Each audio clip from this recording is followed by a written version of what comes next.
2006, on a mis en place des audio-guides multimédia en fait alors pour le territoire du Haut-Jura, c'était un projet en coopération avec l'Italie.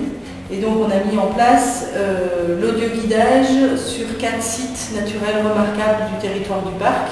On a équipé d'audio-guides GPS multimédia. Alors il y a l'audio, ça c'est la base, du texte écrit, c'est-à-dire que ce sont des appareils qui peuvent être très bien utilisés par des malentendants, puisque l'essentiel des textes est rédigé. Il y a de la photo, on a aussi des sons d'animaux. Ils sont très facilement utilisables, c'est-à-dire que pour quelqu'un qui ne souhaite pas ou qui n'est pas familier, on va dire, des nouvelles technologies, il n'y a rien à faire en fait. On prend le guide, on le met autour du cou et on se laisse guider, sachant qu'il y a à la fois des messages qui vont effectivement expliquer l'histoire, le patrimoine naturel, etc. des sites, mais aussi des messages directionnels qui vont indiquer les chemins à prendre, les directions à suivre. Donc voilà, donc pour quelqu'un qui ne souhaite rien faire, et c'était vraiment ce qu'on voulait, rien toucher, on a ce guide autour du cou, dans le sac, dans la poche, et les messages se déclenchent tout seuls.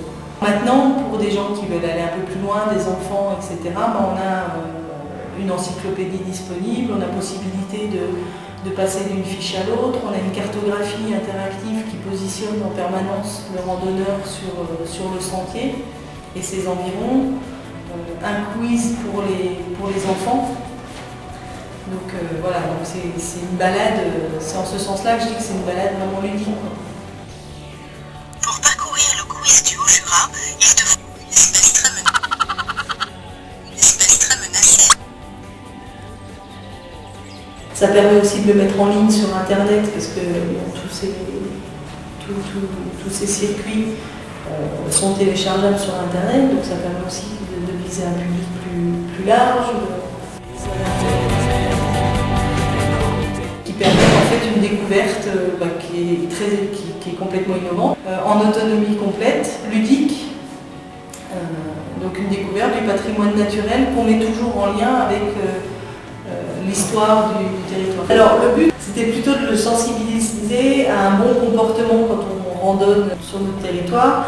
C'était aussi lui expliquer comment les activités humaines interagissent avec ce patrimoine naturel.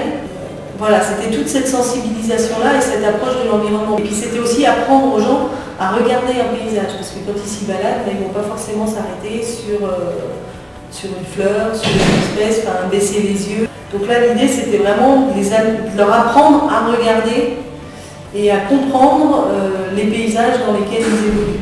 Ça, c'était vraiment très important. On peut faire des panneaux, on peut faire des documents, etc.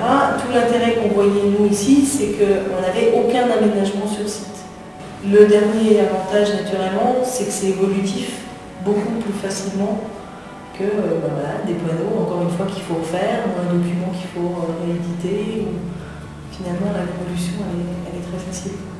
Sur la gauche du sentier, vous pouvez voir des éboulis. Remarquez la végétation qui les colonise. On parle de plantes pionnières. On n'a pas identifié de limites liées à l'appareil. Les limites, elles seront plutôt de l'application des structures qui vont devoir proposer ces appareils au public. Ça reste encore peu connu, même si c'est quand même en plein développement.